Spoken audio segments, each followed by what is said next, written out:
name is Vinu Venkatesh and I welcome you again to my lecture on English nouns for SCI education. Today we're going to continue talking about the rules for collective nouns, material nouns and abstract nouns. Next class onwards we'll be discussing the common errors and principles of noun usage in English language. So last time we stopped at the rules for collective nouns and I'd like to add a couple more rules to this. So one of the other rules for collective nouns is that there are certain collective nouns which are based on thoughts, ideas and opinions such as jury, committee, panel, board, etc. If a collective noun stands for a single or a same opinion, then the verb used should be in the singular form. But if the opinions are different, then the verb is plural. For example, the jury was divided over the case. What is the sentence saying? The sentence is saying that the jury had differences in opinions over the case. So as per this rule, the verb should be in the plural form. So the correct version of this example would be the jury were divided over the case. Second example, the committee were united over the choice of their scheme. So here, unlike in the first example, the committee have unanimously agreed for choosing the new scheme. So in this case, the correct version would be where the verb is in the singular form. So the committee was united over the choice of its scheme and not were united over the choice of its scheme. The second rule for collective nouns is that they are gender neutral all the time. For example, the army knows their duty in any condition. What is a collective noun here? Army is a collective noun, right? And it has to be gender neutral. So the correct version of this sentence would be the army knows its duty in any condition. Now, moving on to material nouns. We all know what material nouns is. We discussed it last time. So what are material nouns? Material nouns refer to things which are used to make other things or which are used for consumption. For example, wood, iron, oil, sugar, etc. What are the rules for material nouns? Well, the first rule is that material nouns are not preceded by articles unless the noun is being referred to specifically. For example, the plastic is a harmful substance. Here we are talking about plastic in general. Okay, there's nothing specific about it. So that's why, so it is wrong to use an article before it. However, if I say the plastic which is used to make these pipes is very harmful, in this case it is okay to use the article the before plastic because we are talking specifically about the plastic which is used to make these pipes. Second rule for material nouns is that they are uncountable nouns and hence are always in the singular form. Material nouns can only be measured or weighed, right? Generally when we go to a market, we don't say I want 5 bananas. Generally we say I want half kg bananas or 1 kilo of bananas and so on.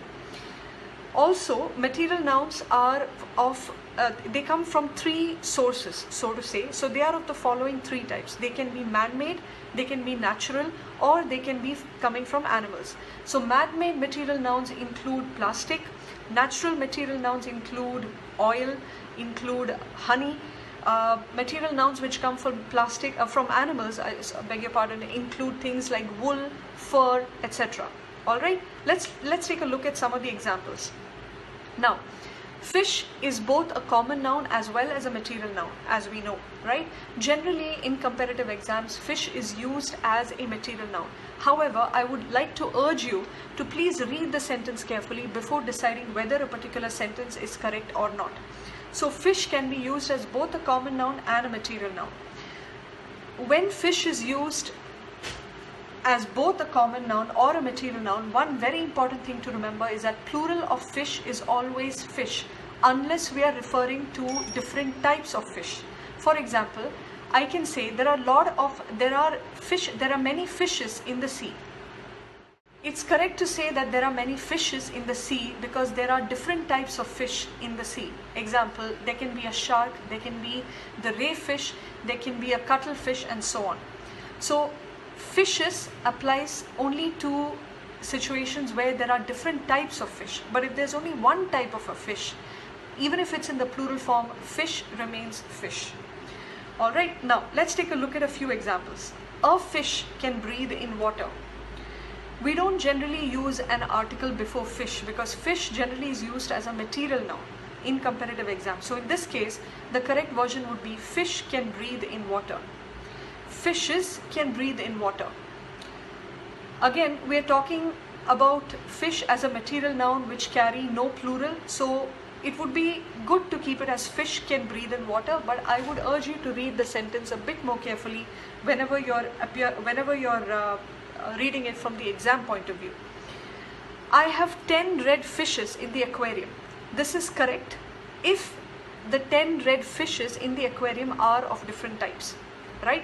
Maybe one is a catfish, the other one is a different type of a fish. So in such a case, it's okay to use fishes as a plural form. However, if I had only one type of fish, such as, say for example, I had only red catfish, then it would be wrong to say that I have 10 red fishes in the aquarium.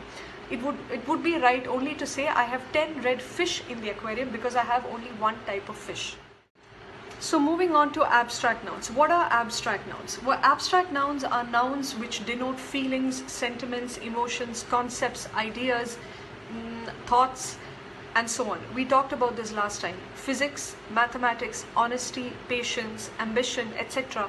are all abstract nouns. Let's take a look at the rules for abstract nouns. So number one, abstract nouns generally are followed by the following suffixes. This is how you can identify abstract nouns.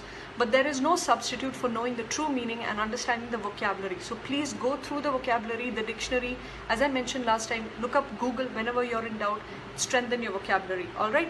So what are the suffixes? T-I-O-N, H-O-O-D as in childhood. T-I-O-N could be ambition.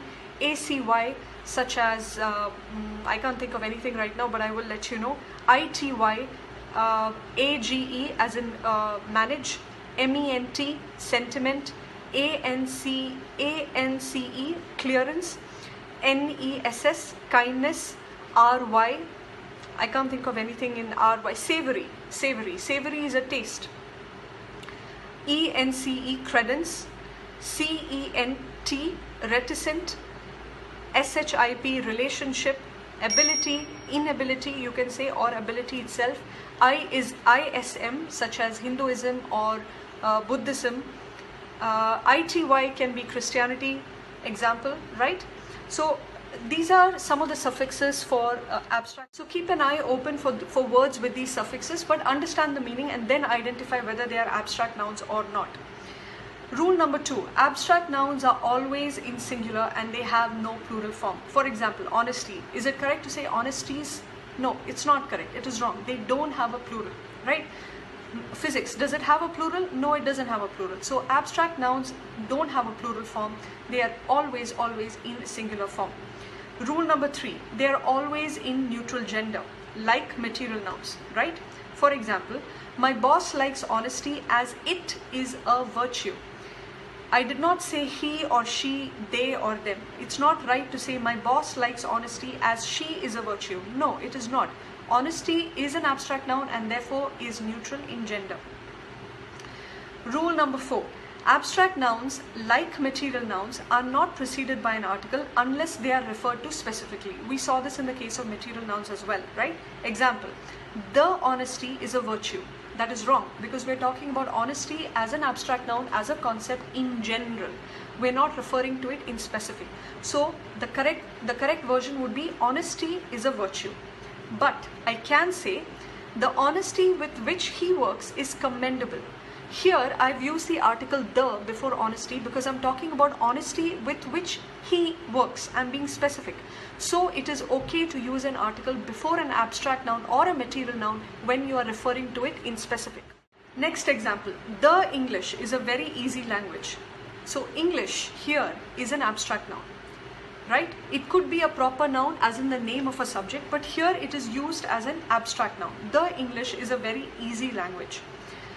Again, we cannot use articles before English and therefore this sentence is also wrong and the correct version would be English is a very easy language. So this brings us to the end of today's lecture.